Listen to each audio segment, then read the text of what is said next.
সেটা আপনার বিজনেস। আর তার মধ্যে কি আছে না ডাইরেক্ট সেলিং। ডাইরেক্ট সেলিংটা কেন? এখানে আপনার ইনভেস্ট নেই, আপনাকে ইনভেস্ট করতে হচ্ছে না, ইনভেস্ট কেউ করেছে, আপনাকে বলছে ফলো করতে। ওই ব্যাংকের ডিস্ট্রিবিউটরশিপের মতো আপনি কাজ করছেন, সেই জন্য আপনার প্রতিনিয়ত রোলিং, তার জন্য এখানে ইনকামটা বেশি। তাহলে ডাইরেক্ট সেলিং এর মধ্যে একটা ক্ষমতা আছে যে মানুষকে সাকসেসফুলি নিয়ে যেতে পারে, অসাধারণ বানাতে পারে। একটা গরিব মানুষকে ধনী করতে পারে, এই ডাইরেক্ট সেলিং একটা গরিব মানুষকে ধনী করতে পারে।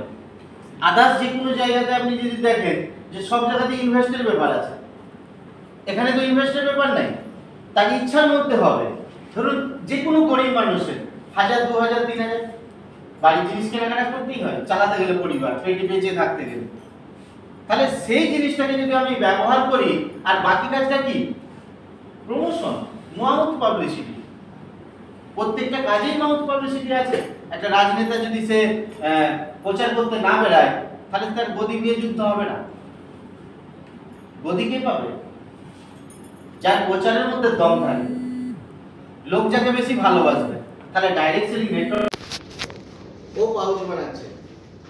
তাহলে এখানকে আস্তে আস্তে আপনারা সরষের তেল নেই, পাম তেল হয়ে গেছে, যেটা লাভ হয়ে গেছে।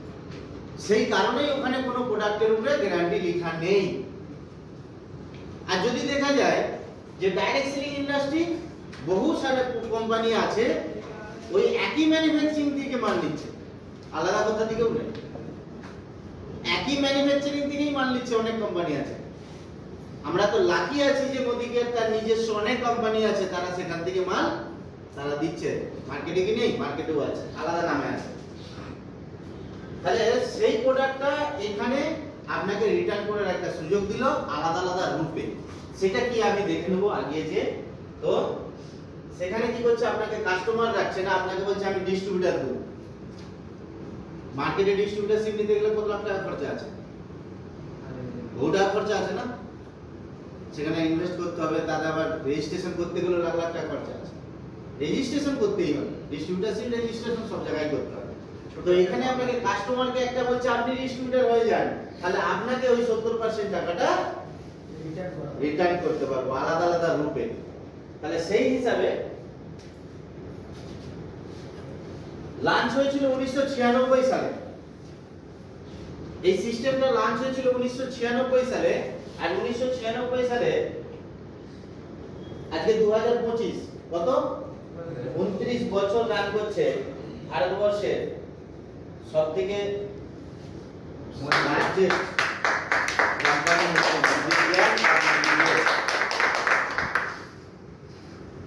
আমরা এমন একটা কোম্পানির সাথে আছি, ভারতবর্ষে তার বহু কোম্পানি আছে। Founder and managing director Samir Modi sir, আর 29 বছর। তো খালি ভারতবর্ষ নয়, 120টারও বেশি দেশে এনাদের বিজনেস চলছে। ওই কে মোদি স্যার নিয়ে গিয়েছিল বিদেশে বাবার বিজনেসটাকে। 2016 সাল থেকে ধরেছিলেন ওনার ছেলে সমীর মোদি স্যার, ওনার ছেলে সমীর মোদি স্যার বিজনেস ধরে। আর ওই 64,000 করোড় টাকার বিজনেসটা এখন দাঁড়িয়েছে 87,000 করোড়। আর 1996 সালে শুরু করেছিলেন। এদের ফ্যাক্টরটা বলেই দিয়েছি, আর রাখছি না। এত কোম্পানি আছে, যেগুলো কোম্পানিগুলো আপনারা ভালো মতো জানেন, এগুলো আর আমি বলছি না, বলেই দিলাম। কে মোদি ইনস্টিটিউট। হ্যাঁ, চলুন এবারে হচ্ছে মোদি কেয়ার, যে সিস্টেমটা শুরু করেছিলেন কে মোদি স্যার 1996 সালে। আজ উনি নেই, 2019 সালে মারা গেছে। তো ওনার ছেলে এখন চালাচ্ছে সমীর মোদি স্যার, ওনার ছেলে এখন চালাচ্ছে সমীর মোদি স্যার। তো সেই জন্য 2016 সালে একটা আওয়াজ তুলেছিল, ঘর ঘর আজাদি। ভালো লাগে না? মানুষের জন্য ঘর ঘর আজাদি একটা স্লোগান তুলেছিল। সেই জন্যই 2016 সাল থেকে এই মোদি কেয়ারের প্ল্যান চেঞ্জ হয়ে বেনিফিট প্ল্যান এসেছে, সেটা হচ্ছে আজাদি প্ল্যান। 2016 সালের পর থেকে আবার এখন শুরু হয়েছে সমীর মোদি ইনফিনিটি প্ল্যানে কিছু চেঞ্জ হয়েছে। তো সেই সমীর মোদি স্যারের এখন যে মোদি কেয়ারের সেল হচ্ছে 1800 crore, এটা তো 2100 crore আছে। এটা আগের স্লাইড, এটা এবারে পিডিএফে আসে না। 2100 crore সেল আছে, 53 লাখ ডিস্ট্রিবিউটার সেলার আছে আমার আপনার মতো মানুষ যারা কাজ করছে এখানে। 53